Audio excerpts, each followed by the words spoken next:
Ano?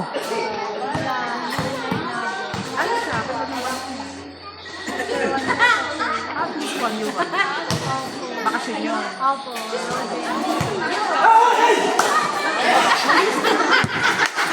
Bakit?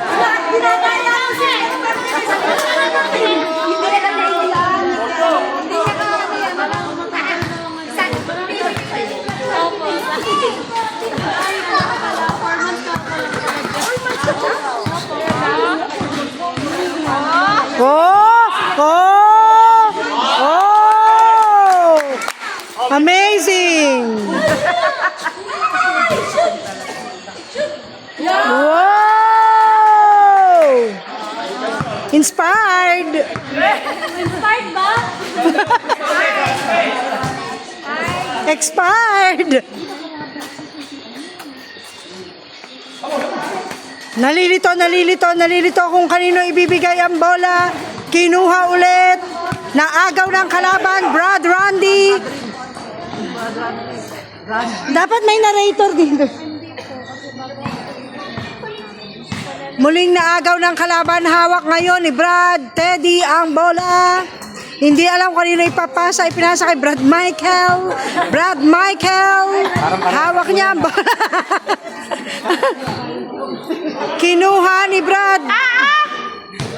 Kinuha ng aking jowa at nagtatakbo, pero hapong-hapo na.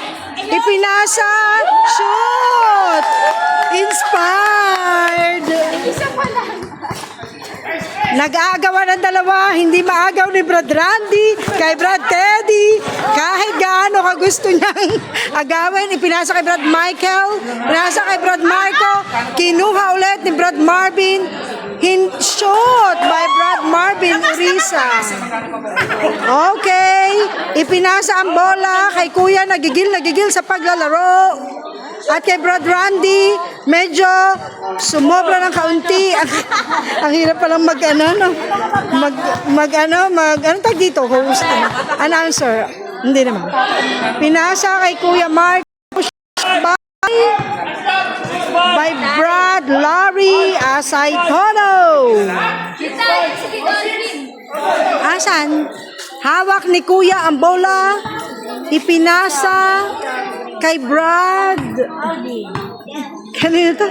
Kay Brad Jara. Hindi ko masyado makita eh. Pinasa sa aking jowa. Shot! Inspired na inspired siya kahit siya hirap ng tumakbo.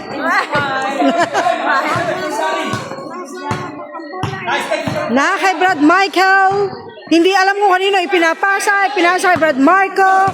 Si Brad Marco, pinukpok ni meron ba ganun? Pinukpok ni Brad Alvin ang bola. Still. Ayan na po. Ayan, shoot by Brad. Na-shoot ba ga? Hindi pala na-shoot. Sablay. Hawak ni Brad Jara. Pagod na rin siyang tumakbo. Medyo slow motion. May ganun ba? At ngayon, si Brad Alvin naman, masyadong malayo, malabo ang kanyang mga mata. Kapos na kapos. Parang height niya, kapos. Dribble by Brad Marco. Hindi alam kung kanino ipinapasa. Pinasa kay Brad Larry. Pasok by Brad Larry. Sis Irish, punta ka na rito. Punta na naman kay Brad Jara. Naka-live ko kasi sa inyo. Hindi, delikado tayo pag... Pinasa kay Brad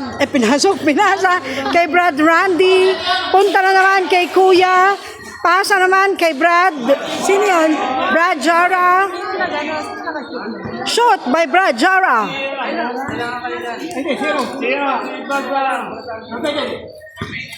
Pagod na. Kitang-kita nyo naman po ang mga langis sa kanilang katawan. Mamaya po ay may plana. Nagmamantika na po ang katawan. Nagbabayad na po si Brad Sami.